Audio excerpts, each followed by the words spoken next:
Hello everyone, welcome to SMA Mitra. तो आज आपकी मुलाकात करवाने जा रहे हैं लॉजिस्टिक सेक्टर से जुड़ी हुई एक कंपनी से। कंपनी का नाम है तेजस कार्गो इंडिया लिमिटेड। हमारे साथ कंपनी के MD and chairman Chander Bindal साहब है और उनका साथ दे रहे हैं कंपनी के सीएफओ योगेश जैन साहब। Gentleman, thank you for your time and welcome to the show. तो बिंदल साहब, सबसे पहले शुरुआत आप ही से करते हैं। प्लीज अपने बिजनेस के बारे में बताइए। आपका बिजनेस मॉडल क्या है और क्या क्या सर्विसेज आप प्रोवाइड करते हैं। Yeah, Thawal, thank you for inviting us. So myself, Chandar Bindal, I am the MD and chairman of the company Tejas Cargo India Limited, as you rightly said. We are in this industry from last 2009-10. We started this company, and basically our journey started in 2011, where we bought our first set of five trucks, and today we have 1100 plus trucks of company owned and operated. So we work across majorly four sectors. First is like e-commerce. So as you know, the e-commerce industry is booming from last so many years in India. So any company you name in it, e-commerce segment like Amazon, Flipkart, Snapdeal, Udaan, any company you name it, we are working for them as a long haul partner. Second industry we work is like express cargo industry. Express cargo means all the companies like DHL, SafeX, Blue Dart, Gati, and Express Bees, Ecom Express. So all these companies who are also associated with express trucking and e-commerce. So we work with all of them. Third is bulk goods. Bulk goods in mean to say cement, steel, iron ore, coal, these type of commodities. So like in steel, if you say we work with Tata Steel, Jindal, JSW, JSPL, JSL, Rashmi, Shyam Steel, Jindal India. So you name any company, any large corporate, we are working with them. And lastly is the manufacturing sector. The manufacturing means FMCG, FMCD, white goods, or all industrial companies. So like Haier, Philips, Blue Star, tire industry, JK Tires, MRF Tires, and so on. The list is long. So these are the four sectors we work across. So we have different categories of fleet to cater all of them. Like for manufacturing sectors and e-commerce and express cargo industry, we have containerized fleet. For catering to bulk sectors, we have open trailers. So right now, the strength of the trailers and containers with the company is 1100 plus. So to be precise, it is 1131 as on today on books. So this is basically the small introduction where we work. So, so. Alright. So sir, मेरा अगला सवाल है company की journey के बारे में। तो जैसे कि आपको 15 से भी ज्यादा साल का अनुभव है ये लॉजिस्टिक इंडस्ट्री में। तो ये कंपनी की शुरुआत हुई उससे पहले सर आपका बैकग्राउंड क्या रहा और कैसे कंपनी की शुरुआत हुई और अभी तक के की माइलस्टोन्स अगर आप बता पाएं। तो धवल, हम लोगों ने जो स्टार्ट किया, मेरा background is that I have done graduation in commerce. उसके बाद मैंने बीसीए किया इंटीग्रेटेड। उसके बाद 1.5 साल मैंने ट्रांसपोर्ट लॉजिस्टिक इंडस्ट्री के अंदर ही जॉब किया, और उसके बाद वहां से एक्सपीरियंस गेन करने के बाद मैंने अपना कंपनी स्टार्ट किया। तो down the line of this 13-14 years journey, हम लोगों ने अच्छा ग्रो किया from zero to today. Last financial year we did 420 crore of revenue. तो हम लोगों की जर्नी वहां तक रही। और आज की डेट में अगर हम बात करें तो हमारे जितने भी बिजनेस आते हैं, मोस्टली एग्जिस्टिंग क्लाइंट से ही आ जाते हैं। और हमारे पास उतना स्कोप है कि उन्हीं एग्जिस्टिंग क्लाइंट से हम 2 to 3x ग्रो कर सकते हैं। तो उनके सारे क्लाइंट्स के ऊपर इतना उनका रिलायबिलिटी है हमारे ऊपर सब लोगों की। और हम लोग as a top top vendors उनके लिए काम करते हैं। उनके लिए ऐसे नहीं है कि किसी भी कंपनी के लिए हम कोई डाउन द लाइन 10वें वेंडर पे हैं या 15 वेंडर हैं। सबके लिए टॉप 3 वेंडर्स में हम लोग काम करते हैं। तो आज हमने अपना एक पोजीशनिंग बनाई है। अगर आप नॉर्थ इंडिया की बात करें तो नॉर्थ इंडिया के अंदर top 10 fleet owners with size of 1000 plus अगर फ्लीट की बात करें तो हम लोग उसके अंदर आते हैं। बिल्कुल। तो 15 सालों में एक अच्छी पोजीशन अपने बना ली है। योगेश सर, मैं आपको इन्वॉल्व करना चाहता हूँ डिस्कशन में और जानना चाहता हूँ सर कि कंपनी का ऑर्ग स्ट्रक्चर क्या है। क्या कंपनी की कोई सब्सिडरी या सिस्टर कंसर्न्स है सर। तो कंपनी की सब्सिडियरी हमने इसी साल लास्ट 1 ईयर में, पास्ट ईयर ही केटर की थी, इंट्रोड्यूस की थी। एंड उसका सोल पर्पस इज कि हम लोग के पास कुछ क्लाइंट्स हैं जो कि नीड बिल्स इन आरसीएम, जो कि मतलब जिसके पास खुद के इनपुट्स एंड आउटपुट्स नहीं होते हैं, and they need the bill in RCM. And Tejas cargo India limited the main company works in FCM, forward charge, and हम लोग 12% से 18% जीएसटी चार्ज करते हैं। तो हम लोग उन कंपनीज के बिजनेस लूज नहीं करें, that's why we had started a subsidiary, and 99.99%, almost 100%, is owned by Tejas cargo India limited itself. और सर सब्सिडरी का नाम क्या है? Tejas carriers solutions private limited. वो आरएचपी में भी है मेंशन बिल्कुल। सब जगह। सो या चंद्र सर, कुछ ऐड करना चाहेंगे आप? नहीं, बस हमारा यही है, main company Tejas cargo India limited, and जो सब्सिडरी है उसके अंदर बस हम जिस क्लाइंट का बिजनेस लूज ना करें, जो कि राइट। आरसीएम में बिल चाहते हैं, तो उसके लिए उनके लिए उनकी वैल्यू एडिशन के लिए हम लोगों ने वो कंपनी खोली है। राइट सर, आपका association MMC carbon private limited के साथ भी है, तो जरा समझाएंगे उस कंपनी का बिजनेस क्या है और वो कैसे रिलेटेड है तेजस से? तो मेरा एसोसिएशन था पहले, अभी नहीं है। ओके। और वो कंपनी मेरे कजन ओन करते थे, वो अपना एक कार्बन का बिजनेस करते थे, तो I was a part of that. But लेकिन अभी वो 1.5-2 साल से मैं नहीं हूँ उसका पार्ट। वो आपके पास शायद पुराना डेटा है कोई। ओके। ओके। ओके सर, आपके फाइनेंशियल देख रहा था, आपको प्रॉफिट मार्जिन जितने भी प्रोस्पेक्टस में दिए थे हैज बीन ग्रोइंग कंटिन्यूअसली। पहले 1.5 से 2.56 हुआ, फिर 3.13 हुआ, अब राइट नाउ जून क्वार्टर के अंदर 3.53 हो गया। तो गोइंग फॉरवर्ड आप क्या देख रहे हैं कि मतलब ये किस रेंज में स्टेबलाइज होगा, या अभी थोड़ा और अपॉर्चुनिटी रहेगा एक्सपेंशन का? तो इसमें सानफू जी क्या है कि हमारा जो कंसिस्टेंटली ग्रो कर रहा है, और जो कुछ रीजंस ग्रो करने के पास्ट में रहे हैं, वो ये है कि हमारा हम्म। एफिशिएंसी जो गाड़ियों को यूटिलाइजेशन है, जो हम हम्म। लोग अपने टेक्नोलॉजी से गाड़ियों को यूटिलाइजेशन बता अच्छे हैं अच्छी। अगर एक एग्जांपल देता हूं मैं आपको, जो नॉर्मली जो इंडस्ट्री है, 90% हम्म। इंडस्ट्री जो आज की डेट में अपना फ्लीट को यूटिलाइज कर पाती है, वो हम्म। 7 to 8 thousand, maximum 9 thousand kilometre in a month चलाती है। हम हम्म। लोगों अपनी गाड़ियों को minimum 14 to 15 thousand kilometre in a month चलाते हैं। तो हम्म। हमें better revenue with same vehicle मिलता है। और सेकेंडली क्या है, हमारे पास इन हाउस अपने मेंटेनेंस वर्कशॉप्स हैं। In house captive diesel consumption के लिए हमारे पास इन हाउस पेट्रोल पंप है, जिसमें हमको लोगों को डीजल मार्केट से 5 to 8 रुपीज चीपर मिलता है। तो उससे हम्म। हमारा जो मार्जिन्स है वो इंक्रीज हुए हैं, और डाउन द लाइन फ्यूचर में अगर हम देखेंगे तो हमारे हम्म। मार्जिन्स हम कुछ ना कुछ इंप्रूव ही करेंगे। इससे बेटर ही होगा, इससे कम नहीं होगा। ओके, योगेश सर कुछ ऐड करना चाहेंगे आप? नहीं नहीं सर, है सेट, इट्स फाइन। ओके। और सर जैसे आपका मैं रेवेन्यू सेगमेंट चेक कर रहा था, तो जो स्टील एंड सीमेंट सेगमेंट था 22-23 में 0% था। Now it right. Has reach to 18.16%। Similarly जो राइट। आपका ई कॉमर्स था वो 1/4 के करीब था, लाइक 25, एंड जून क्वार्टर में 15% हुआ। तो इस डायनेमिक चेंज का क्या रीजनिंग है? राइट। तो इसमें क्या है, देखो, ई कॉमर्स लास्ट अगर आप 6-7 ईयर से देखोगे, तो it was booming booming booming. But last 1.5 साल में क्या हो रहा है कि एक सेचुरेशन पॉइंट आ गया है अपना इंडिया में के अंदर भी ई कॉमर्स का। दूसरा क्या, ई कॉमर्स इंडस्ट्री के अंदर सारी कंपनीज के ऊपर बहुत प्रेशर्स है टू बी प्रॉफिटेबल। अभी यू नो, एवरीवन नोज कि या। उनको सब पैसा ब्लीड करके काम कर रहे हैं।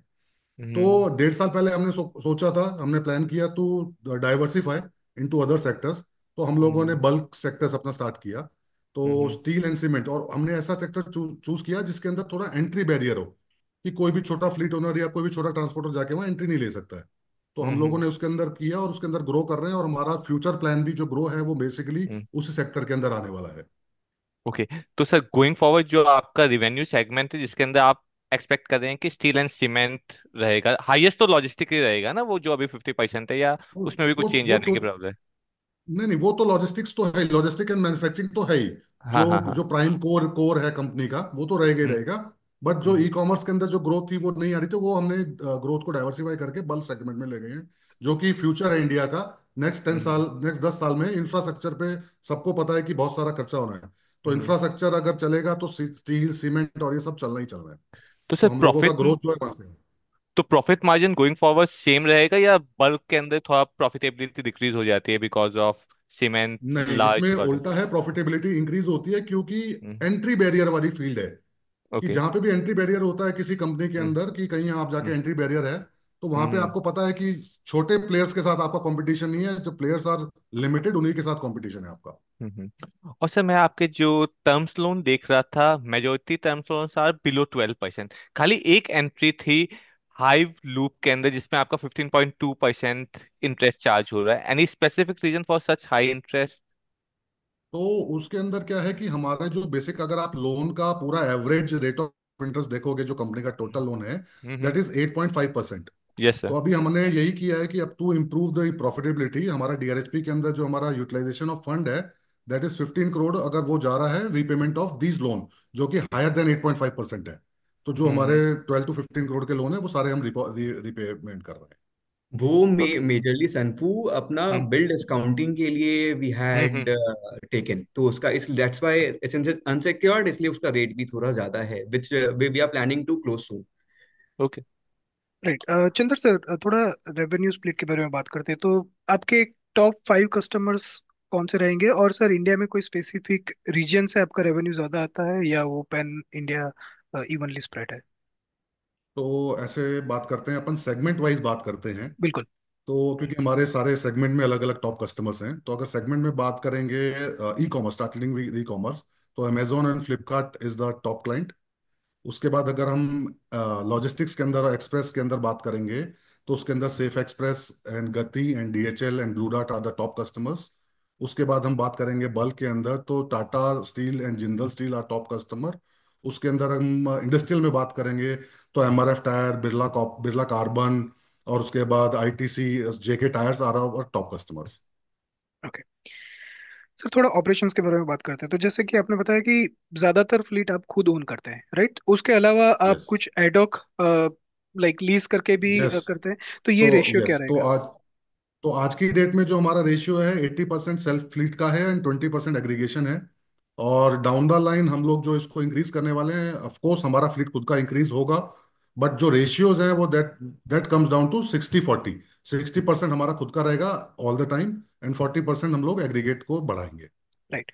सर, इतनी बड़ी फ्लीट मैनेज करने में डे टू डे भी कुछ चैलेंजेस रहते हैं, राइट? तो क्या क्या चैलेंजेस आप डे टू डे फेस करते हैं, और रिसेंट जो टेक्नोलॉजिकल अपग्रेड हुआ उसकी वजह से आपको क्या उससे फायदा मिलता है? तो चैलेंजेस, यू राइटली सेड कि अपने फ्लीट के अंदर चैलेंजेस ऑलवेज देयर। तो बट हमारा क्या है कि 10 साल के एक्सपीरियंस से हम लोगों ने कई चैलेंजेस को सॉल्व किया है। जैसे सबसे बड़ा अगर इंडस्ट्री का चैलेंज बात करेंगे, तो वो है ड्राइवर ड्राइवर राइट। रिटेंशन और ड्राइवर अवेलेबिलिटी, जो सबसे ज्यादा प्रॉब्लम है आज इस इंडस्ट्री की। तो उस केस में हमारे पास क्या है कि हमने स्टार्टिंग से एक ऐसा अपना इंफ्रास्ट्रक्चर क्रिएट किया है कि हमारे पास कुछ विलेजेस हैं जिनके यहाँ पे जितने भी ड्राइवर नए क्रिएट होते हैं, वो सारे के सारे हम ही ज्वाइन करते हैं। वो उसका रीजन क्या है कि हम लोग उनको फाइनेंशियली, उनको वैसे कोई और हेल्प लगती है, उनके डेवलपमेंट ऑफ देयर विलेज, उनको हम हेल्प करते रहते हैं। तो सपोज करो एक विलेज के अंदर अगर 200 ड्राइवर क्रिएट होते हैं, तो उनमें से 180 हमारे पास चलते हैं, 20 ही होते हैं जो बाहर जाते हैं।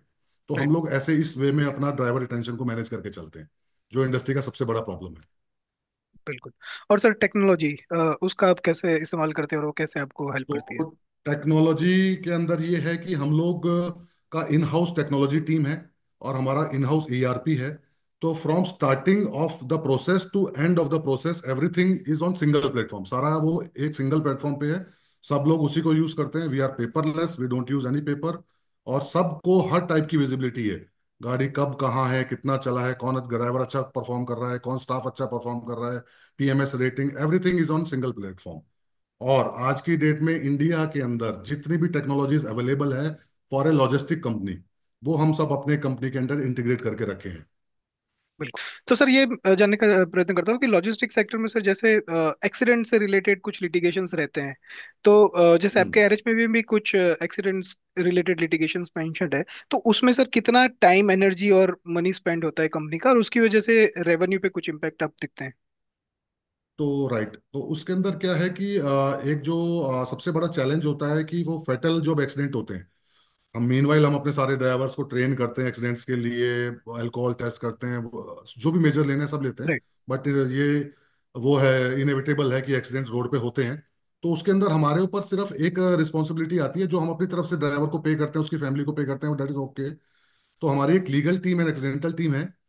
हम लोग क्या करते हैं कि ड्राइवर से इंश्योरेंस कंपनी को थर्ड पार्टी क्लेम दिलाते हैं, ताकि उनको कुछ हेल्प मिले उनके बच्चों के एजुकेशन के लिए, फैमिली की रनिंग के लिए। तो उसके लिए उसके अंदर एक इंश्योरेंस क्लेम के अंदर हम भी एक पार्टी होते हैं। तो इवेंचुअली उसके अंदर हम रिवर्स करते हैं, हम लोग उनको हेल्प करते हैं उसको केस को जल्दी क्लोज होने के लिए। तो विद जो आपका लॉयर्स हैं, जो कोर्ट्स हैं, उसके अंदर हम लोग अप्रोच करते हैं, डॉक्यूमेंटेशन जो हमारी साइड से रिक्वायर्ड है सब प्रोवाइड करते हैं, ताकि उसका क्लेम विद इंश्योरेंस पार्टी जल्दी सेटल हो, उसको जल्दी इंश्योरेंस मिले, और उसकी फैमिली रनिंग के लिए उसको कोई इशू ना आए। Right. Just to add, yes. Just to add, actually insurance and legal की हमारी सेपरेट टीम भी है, डेडिकेटेड कोर टीम, वो ये सब हैंडल करती है। एंड 20 to 23 में और जितनी भी हमारी गाड़ी है, जितनी भी व्हीकल्स हैं, all are insured, all are completely insured, comprehensive insurance है। तो उसमें हम लोग का डेथ पेनल्टी ये सब भी हम लोग के ऊपर नहीं आता है, that is taken care by insurance company itself. 20 to 23 में हम लोग के ऊपर जो क्लेम आया था वो इट वाज अराउंड 5,000, and 23-24 में it was 4.5 lakh, which is not even material to the company, and it has been inserted in RHP also. Got it. बिनल सर, मेरा अगला सवाल रिस्क को लेके है। तो आपकी कंपनी के लिए और लॉजिस्टिक सेक्टर इन जनरल को क्या क्या रिस्क फेस करने पड़ते हैं? क्रूड प्राइसेस से रिलेटेड, या इंफ्रास्ट्रक्चर से रिलेटेड, या और कोई रिस्क अगर आप बता पाएं सर। तो मेजर ऐसे रिस्क कोई नहीं है, बट हाँ, हर इंडस्ट्री के कोई छोटे मोटे रिस्क रहते हैं। तो मेजर रिस्क ऐसा कोई नहीं है। अगर बात करते हैं डीजल एस्केलेशन, डीजल प्राइस जो अप डाउन गवर्नमेंट पॉलिसी के हिसाब से होता है, तो हमारे सारे कॉन्ट्रैक्ट जो हैं वो डीजल एस्केलेशन क्लॉज से कवर्ड रहते हैं। ओके। अगर डीजल बढ़ेगा तो हमारे प्राइसेस बढ़ेंगे, डीजल कम होगा तो हमारे प्राइसेस कम हो जाएंगे। तो आप पास ऑन तो कर मेजर पाते हैं। चैलेंज जो अभी आता है, जो अगर छोटा सा बात करेंगे, तो जैसे एक ट्रांजिशन होता है from BS4 to BS3, BS3 to BS4, BS4 to BS6।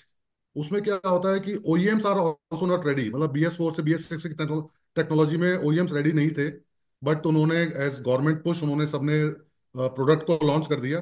तो वो टेक्नोलॉजी को अपग्रेडेशन में हमें भी चैलेंजेस आते हैं, मेंटेनेंस में, उसकी ड्राइवर ट्रेनिंग में, उसकी मेंटेनेंस ट्रेनिंग में, हमारे मैकेनिक्स को उसको ट्रेन करने के लिए। तो वो ऑनगोइंग चैलेंजेस है, वो आएंगे, आगे भी आएंगे। तो ऐसा और कोई मेजर चैलेंजेस नहीं आते। Got it. सर, थोड़ा कंपटीशन के बारे में बात करते हैं। तो छोटे मोटे फ्लीट ऑपरेटर के अलावा सर, बड़े प्लेयर्स जैसे कि TCI हो गया, या VRL हो गया, अलकार्गो हो गया, इनसे भी आपको कंपटीशन मिलती है? और सर, जैसे कुछ नए टेक्नोलॉजी बेस्ड ऑपरेटर्स या प्लेयर्स आ गए, जैसे कि जिंका लॉजिस्टिक हो गया, राइट? तो इन सब से भी आपके सेक्टर में एक कंपटीशन तगड़ा रहता है। तो आप कंपटीशन को कैसे देखते हैं सर? और आपको मतलब आपकी कंपनी को आप कैसे अलग करते हैं बाकियों से? राइट, बहुत अच्छा क्वेश्चन है आपका। तो जो हमारा रीजन है फॉर एसेट हैवी, तो वो सबसे बड़ा उसका चैलेंज, ये सबसे बड़ा उसका कारण यही है कि जो कंपटीशन है आज की डेट में आए, और फंडेड, बहुत हैवीली फंडेड कंपनीज भी आई, मैं नेम नहीं लूंगा किसी का भी। तो उन्होंने एक मॉडल ट्राई किया, 100% aggregation model from market. Right. और बहुत सारे heavily funded with thousand of crore rupees in hand आए लोग, आए, पैसा जलाया और चले गए। इस टाइम आप जिन्होंने जो आप कंपनी का नाम लिया वो आज मार्केट में नहीं है हमारे साथ, हमारा कंपटीशन उनके साथ है भी नहीं। तो बेटर क्या होता है कि हमारे पास जब 60-70% हमारे पास फ्लीट खुद का है, तो हमारे पास pricing control, reliability control, transit control, on time performance, तो वो सब हमारे हैंड में है। आज नॉर्मली हम कोई नया बिजनेस लेने जाते हैं तो हम अपनी फ्लीट वहां डिप्लॉय कर देते हैं इमीडिएट बेसिस पे। तो हमें मार्केट के ऊपर डिपेंडेंसी नहीं होती हमारी, कि कोई भी मार्केट का वेंडर आएगा वो हमें फ्लीट देगा और अपनी अपनी प्राइसिंग पे देगा तो ही हम काम कर पाएंगे, नहीं तो नहीं कर पाएंगे। तो हम लोग एक बार अपनी फ्लीट डिप्लॉय करते हैं तो उसके बाद मार्केट के फ्लीट, छोटे फ्लीट और सभी अपने आप आते हैं, क्योंकि उनको भी चलना है। तो फिर बिल्कुल। वो हमारी कंडीशंस पे काम करते हैं, हमारी कंडीशन पे एग्री हो जाते हैं। तो जो कंप्लीटली एसेट लाइट चलते हैं तो उनके साथ ये बहुत बड़ा चैलेंज आता है। तो वो स्टार्टिंग में सोचते हैं कि मार्केट कैप्चर करने के लिए लॉस में काम करते हैं, वो लॉस में एग्रीगेट करते हैं, बट इवेंचुअली वो प्रॉफिट नहीं बना पाते हैं। With in span of year और 2 ईयर वो इवेंचुअली कहीं ना कहीं वैनिश हो जाते हैं। सर, इंटरव्यू कंक्लूड करें उससे पहले मेरा आखिरी सवाल, आपके कंपनी के लिए आपने सर 3 से 5 साल के लिए क्या विजन बना के रखा है, और अगला ग्रोथ कहाँ से आएगा? तो मैंने जैसे आपको स्टार्टिंग में ही बताया कि हमारे एग्जिस्टिंग क्लाइंट से हमारे पास इतना स्कोप है कि हम 2x 3x कर लें। बट हम लोग हमेशा नए कस्टमर्स को भी ऐड करते रहते हैं। तो आप पास्ट हिस्ट्री अगर आप हमारी देखोगे तो हमारे पास 20 to 25% CAGR से हम रेगुलरली ग्रो कर रहे हैं। तो वो मैं कहता हूँ कि हम लोग कंटिन्यू रखेंगे। और नए इंडस्ट्री में नए क्लाइंट्स हमारे इवेंचुअली आते रहेंगे। अगर मैं आज सोचूं कि नहीं, मुझे एक भी क्लाइंट ऐड नहीं करना है, तो भी हमारे पास 3x तक ग्रो करने का पूरा, हमारे एग्जिस्टिंग क्लाइंट से ही हमारे पास पोटेंशियल है। बिल्कुल। Thank you very much sir, Bindal sir, Jain sir, आपने समय दिया और कंपनी के बारे में विस्तार से बताया। Thank you. Thank you, Thank you. Thank you everyone, thank you.